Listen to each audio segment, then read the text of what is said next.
আগের তারেক রহমান সাহেব আর এখনকার তারেক রহমান সাহেব এক না, এবং ওনার এখন লক্ষ্যটাই আমি যতদূর জানি এই দেশের জন্য, আর কোন ব্যক্তি ইম্পর্টেন্ট না, ইভেন নট মি।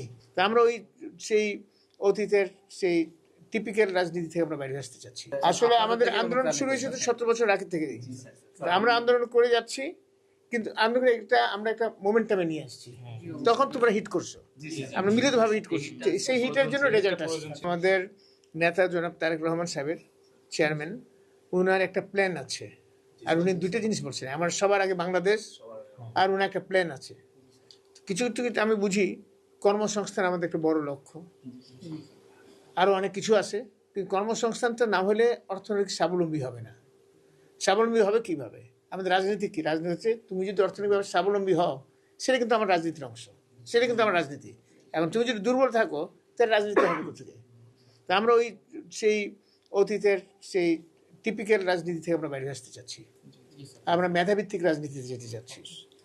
এবং আমরা চাই যে তোমাদের মতো তরুণরা যারা আসো, তোমরা রাজনীতিতে আস্তে আস্তে নিজেকে তৈরি করো, গঠন করো, নিজেকে যোগ্য হিসেবে তৈরি করো, লেখাপড়া করো, যাতে তোমরা পরবর্তীতে যে বিভিন্ন চাকরির সুযোগ আসবে, সেখানে কিন্তু তোমাকে এই প্রতিযোগিতামূলক রাষ্ট্রে প্রতিযোগিতা টিকে থাকতে হবে। তাহলে কিন্তু তখন আমরা তোমাকে সাহায্য করতে পারবো।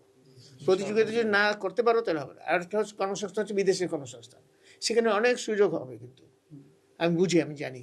তো তখন সুযোগ হলে তোমরা তো প্রায়োরিটি পাবা, কিন্তু তার জন্য আবার যোগ্যতা লাগবে। কারণ তোমাকে তাদের ভাষা শিখতে হবে, কারিগরি শিক্ষা শিখতে হবে। এখন তো আর এমনি লেবার নিবে না বা অন্য কিছু হবে না, তোমাদেরকে সেই জন্য নিজেকে তৈরি করো। তোমরা যে যে কর্মসংস্থানে যেতে চাও, মানে প্রত্যেকের তো একটা নিজের আছে, যদি ব্যবসায় যাচ্ছে, ব্যবসার জন্য নিজেকে তৈরি করো। সেখানে কিন্তু প্রযুক্তি এবং বিজ্ঞান এসে গেছে। বিজ্ঞান এবং প্রযুক্তিপূর্ণ যদি জ্ঞান অর্জন করতে না পারো, তাহলে ব্যবসায় তুমি সফল হতে পারবে না। ব্যবসা সব বিজ্ঞান, প্রযুক্তি, জ্ঞান এবং শ্রমটা তোমাকে দিতে হবে, কঠোর পরিশ্রম করতে হবে, ইনশাআল্লাহ কামিয়াবি হবাই। আগের তারেক রহমান সাহেব আর এখনকার তারেক রহমান সাহেব এক না। উনি কিন্তু উনার পিতার, আমাদের প্রয়াত রাষ্ট্রপতি জিয়াউর রহমান সাহেবের এবং মাতা 3 বারের সাবেক প্রধানমন্ত্রী বেগম খালেদা জিয়ার সন্তান হিসেবে উনার আদর্শটা নিয়ে আসছেন। উনার মধ্যে তুমি দেখবা, উনার মধ্যে চেহারার মধ্যে দেখবা কিছুটা চেঞ্জ দেখবা। He is not like before, he is a change person.